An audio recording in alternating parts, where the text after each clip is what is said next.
Joining us now on our Book Talk segment, great to welcome a very prolific author. He's got a great new book out, part of his Rollin Forward series. This one is called Then She Vanished. And we're joined today by three-time Edgar Award winner, a great honor in the world of fiction writing. We're joined today by T. Jefferson Parker from out in Southern California. And Jeff, good to talk with you. How are you? No, back at you. Thanks for having me on. Yeah, I'm doing well. How's you holding up? We're doing good here in Florida. I know California's been through it a bit, but I guess if you're a writer, you kind of work from home anyway, don't you? Well, that is a fact, and I'm doing a lot of work, I'll tell you, because I'm home all the time. Is that kind of forced you to, whatever ideas you had, well, I guess I might as well do it now, right? I know you have deadlines even in book writing, but I guess you just have more time to really focus on it now, right? Well, that's true, and I've done really, for me, an astonishing amount of work in the past 6 months, since the lockdown took effect, for that very reason. I spend a lot of time here in the office, a lot of time with my projects and my writing, and there are so few interruptions now. I don't get to go anywhere, so I just kind of stay here and work. You don't have the problem of distracting yourself. Like normally with writing, it's a procrastination kind of a job, isn't it? You put it off until you have to do it. Yeah. Sometimes that's true. No way to do that now. You can walk around outside for a minute and you go, well, I guess I better go back in. That's it.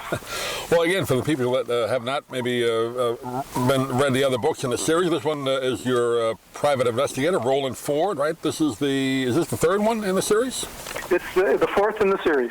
Right. Yeah, talk a little bit about that character, and for people who may not be aware of it, and how it kind of fits in with the new book. Yeah. Rollin Forward is the hero, the PI. He's 40 years old, and he tells the story. These are first-person books, so when you open the page of the book, you're listening to Rollin's voice, and he's telling you what happened. He's a capable guy, likable guy, big, strong, fast, former Marine, former San Diego County deputy, got sick of the law enforcement bureaucracy and quit and hung his shingle as a private investigator. And he specializes in missing persons. He's very good at finding people. Capable guy, an honest guy, kind of sarcastic. He's good-hearted, but he's also very skeptical about people and their motives. And he's got a real good detector for built-in lie detector. He can sense falsehood quickly, and he bores in quickly, and he gets people to tell him the truth sometimes. But of course, these are thrillers and detective stories, so people don't come to Rollin to tell him the truth. No, they don't. Now, this is kind of based a bit, I know, just from reading your background a little bit, you worked a lot or involved a lot with the Southern California kind of political arena, and I guess that involves some shady characters, so this character kind of based on your experiences a little bit? Yeah, most of the people in this book and all my books are kind of composite sketches of people I know or have read about or maybe even seen on the screen of some kind, but mostly on people that I know and have met. And I kind of, put together qualities from different people and then blend them in.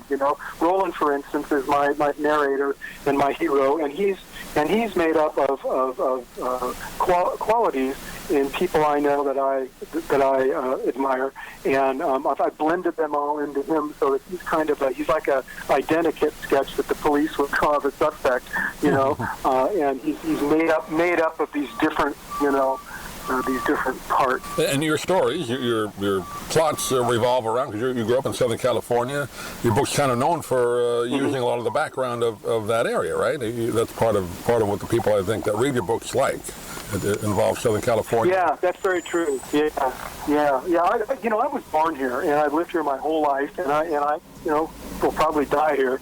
And I've been married here, and I've buried loved ones here, and this is what I raised my family here. I'm a California guy, and I like the material a lot. I never feel that there's there's not enough going on around me to write about. I always feel like I'm still a reporter with my little notebook in my hip pocket, and I want to take notes on things. So I'm fascinated by our state, and I realize that we have problems like any other state, and those problems are often things that I choose to write about. Rollin goes into some dark places and uncovers some unhappy truths, occasionally.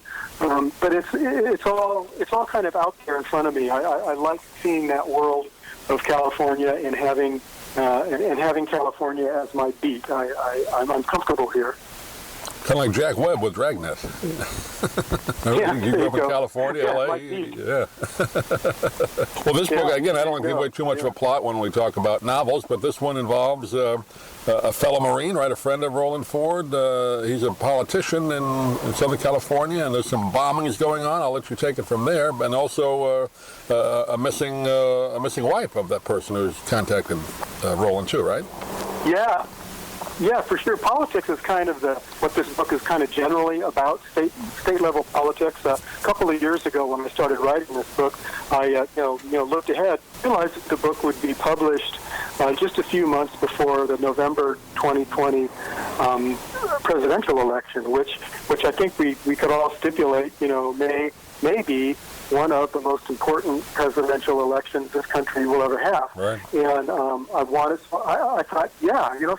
why not write something with politics in it, because it's going to be on people's minds. We're all going to be watching the races. And so what happens in the book, the very first page, into Rollin's office walks Dalton Strait, who is Rollin's California State Assembly representative for the district where he lives. And he recognizes Dalton Strait immediately. And Dalton Strait is a man who served in Fallujah, the Battle of Fallujah, at the same time that Rollin did, even though they didn't serve together. They were there in the same battle.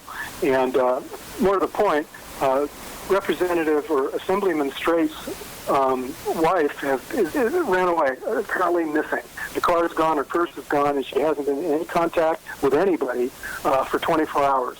The police aren't quite worried enough about her to act, so Dalton goes to Rollin and hires him right there to help find his wife, which is what Rollin does the best. He's a great missing persons investigator. So the wife and campaign manager of Dalton Strait, Natalie, is in the wind, and it's Rollin's job to find her.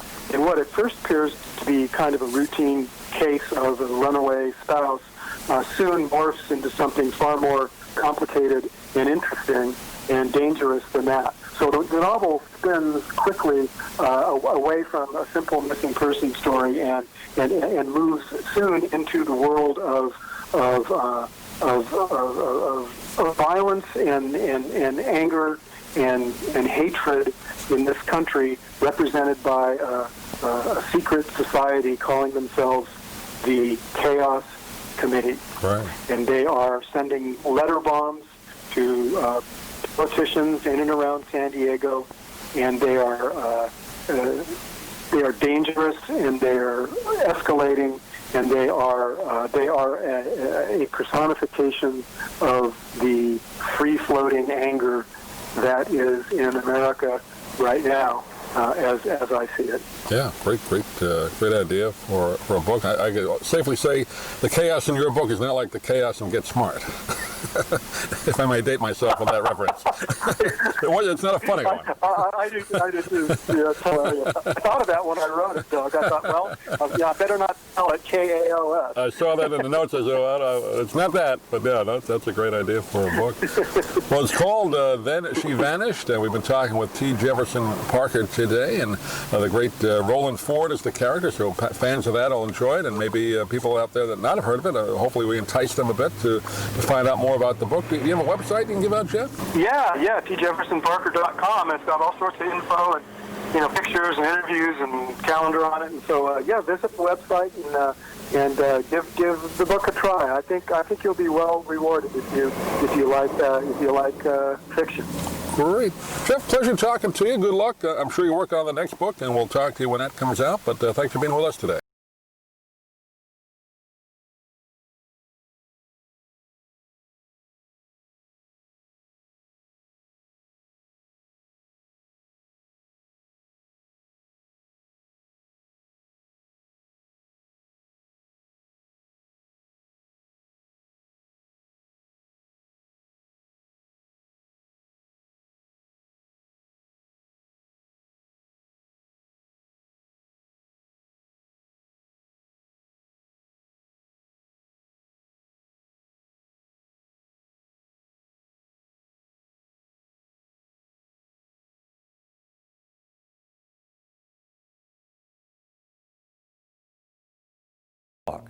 30 years ago, I formed Remote Area Medical to help people overseas. But then we found generations of families in America, isolated by poverty from the health care they need. Together, we can take dental, vision, and medical help to 1 million adults and their kids, right here at home in the United States of America.